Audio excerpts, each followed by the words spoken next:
பெரும் பல்கலைக்கழகத்திற்கு போய் சேர்ந்தாங்க.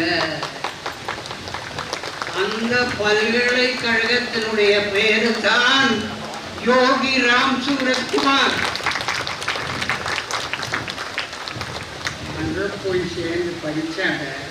அது அவ்வளோ சுலபம் அல்ல, ரொம்ப கடுமையான ஒரு வேலை.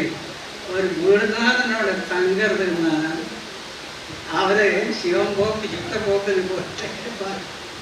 சில நேரங்களில் தூங்க மாட்டார். இந்த மாதிரி பல இன்னல்கள் இருக்கு. ஆனால் அதுக்கெல்லாம் தயாராக அந்த யூனிவர்சிட்டியில் போய் படித்து பட்டமும் பெற்றாங்க. அந்த பட்டத்தினுடைய பேர் என்ன தெரியுமா? She is my eternal slave.